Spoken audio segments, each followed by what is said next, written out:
I don't think IPO is the end. I think IPO is the beginning. I think you're changing one set of investors for another set of investors.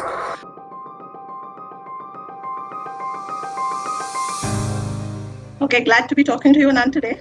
And congratulations on the recent news that BrandMe is now profitable. It will soon be an Indian company. It will go for an IPO. I think it's a great market right now. In the last 4.5 years, you also admitted that, of course, something went right, something went wrong, and you worked on what went right. Are there things which you're correcting, wherein you took some measures or you are changing in the brand? Making sure you're spending wisely on brand marketing, which actually feels genuine, authentic, and is relatively frugal, I think is the other area that's led us to be profitable, right? We have a very lean cost structure because we have tried to automate many things. Our cataloging is mostly AI generated. Our ads and pricing is run by an agent. Our reconciliation with platforms is run by an agent. So we have a lean cost structure, right? And so all these things have allowed us to sort of scale and be profitable. Established the company in Singapore, and now I think it will be domiciled back to India. So what's the process like? And Punita, Singapore to India is relatively, I think the government is encouraging startups to come back. I think so. This is called a reverse merger. Many companies have done it now. Zepto, Pine Labs, others, right? So there's no tax issue. I think you need approval from Singapore and you need approval from NCLT. We're in the middle of the process. It's not done yet, but hopefully we are close. And by early next year, we should be an Indian company. So when you plan to go public, will these four only be your main hero brands? No. I think, look, we have 10 brands in total. Every house of brands, you take Unilever, you take any of them, have, Unilever has this concept called power brands, if you know, right? There are X power brands and the rest. So all our brands are run profitably. And I think some brands take more time than others, right? So the 10 brands that we have, I'm quite clear that we're going to keep them, right? And these four will obviously continue to lead. They are Majestic Pure, Botanic Earth, MyFitness, and Party Props, right? And these we can talk a little bit more about, but I think they are very clear. I can see each of them being $100 million business, which is large even by global standards, right? And so each of these I can see a real path to sort of market leadership.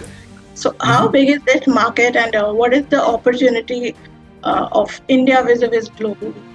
Yeah, so here, Punita, I'm very optimistic. If I take a little bit of a historic view, right, I would say IT services and pharma were the first two industries from India to really sort of go global, right? The Infosys and the Wipros have done, right, and taken on Accenture and X and Y and Z, right, globally, right? And they've built out massive businesses.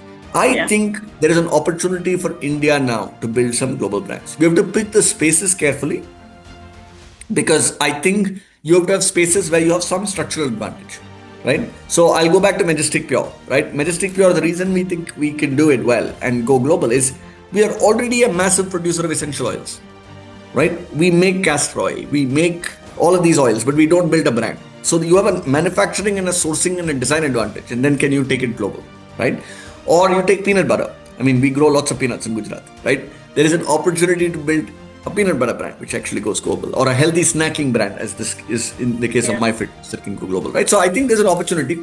Distribution is now truly democratized, right? If you think about distribution, that used to be the big moat, right? You couldn't go into, say, the Middle East till you found a distributor who was willing to take your products, and it was a long and cumbersome process. Now you can get listed on Amazon, Noon, Namshi to start. Then once you have some scale, you can set up your own D2C website, and then post that you can always go offline, right? Which is a little bit of the path we're following, right? Whether it's Middle East, whether it's the US, whether it's Canada. I think it's an opportunity for Indian brands because there is a democratization of distribution, right? The third thing that I think has changed is your ability to understand a consumer in a global market is very different now. And the reason that's different is you had almost no data on consumers. You had to do market research. Now you have a lot of consumer journey data, right? Whether how they interact with your Instagram page, how they interact with your TikTok shop, if that's the case, or how they interact, and what is the funnel data on an Amazon or a Flipkart or whatever, right? So the ability to understand consumers and demographics and get data from the demographics. We know, for example, where in India do people actually buy a party celebration business from. So if you have a structural advantage on sourcing and design, and you basically have democratic as far as data is concerned and logistics is concerned. Now you can start to build some interesting brands and businesses. Taking the brand to this level and of course growing them frugally and in the right manner, what according to you has been the hardest part of growing Brand.me? The first, I think, is patience, right? I think brands take time to get built.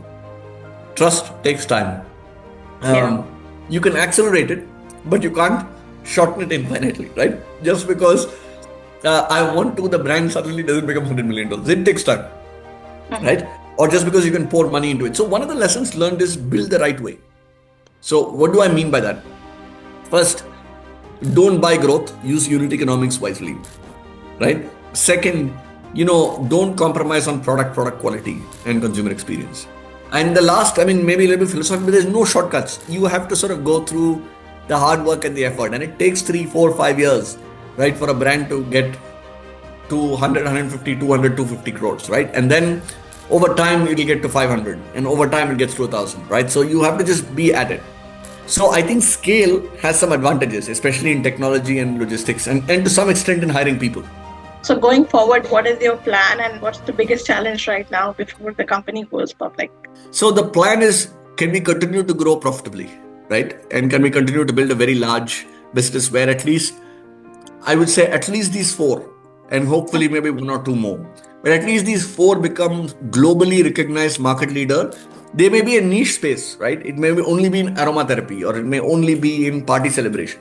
But can we create some market leaders in each of these spaces? So Party Props today, is 50% of the market in India in Amazon and about 80% or 60-65% in quick commerce. I think the 2 things we are working on very much is how do we make these 4 really sustainable, long-term market leading brands globally in these spaces. I think I don't think IPO is the end. I think IPO is the beginning. I think you're changing one set of investors for another set of investors. I intend to hopefully be doing this for a long period of time. So my goal is, I think, IPO is the start of compounding, not necessarily an exit, right? So what role do you think investors have played in the growth of Brand.me? Yeah. Is it a specific moment or any particular anecdote you want to share with us? Yeah, no, I would say, look, we've been very fortunate to have a great set of investors. I think our 3 sort of large investors are Accel, AlphaWave, and Nordwest, right? I think I would say very fortunate that people. So I think there are investors who bet behind people, and there are investors who bet behind business models. I think in the early stage, you need to invest behind people. Because I think the biggest thing that investors can bring, in my mind, is a view to go through cycles, right? And if you have folks who've seen cycles, then I think they're very calm. They're saying, look, there'll be moments where it'll be great growth. There'll be moments where actually things are tough, and it'll come back, right? It's a cycle. I think we've been very fortunate to have a great set of investors and a great board, right? We have Subrata, Niren, and Navroz, who are the 3 people on the board, and all 3 have been terrific. Any anecdote you remember you wish to share with us or partake before we get this? I think the anecdote I remember very clearly is, I think the board pushing us towards focus. You were asking about focus. I think, it's very easy to get carried away with adrenaline, right? You're acquiring and so on. And I think, making sure that you're focused on saying, I'm building a brand which is sustainable and growing. And therefore, by the way, management time is the single largest constraint, not capital. And I think that was a good moment for us. The other one was, I think, I don't think it was the board, but I think collectively me plus the board sort of saying we'll be profitable and therefore getting to profitability. I think that was another, because it just changes the dynamic, Meeta, right? It just, you're not, you're a business, you're a real business now. Now I think you operate with real constraints, right? And I think that's the right way to build over time. Great. Sure, on that note, we conclude the conversation. Wonderful talking to you, Anant. Thank you, Puneeta. Wonderful business. We wish you good luck.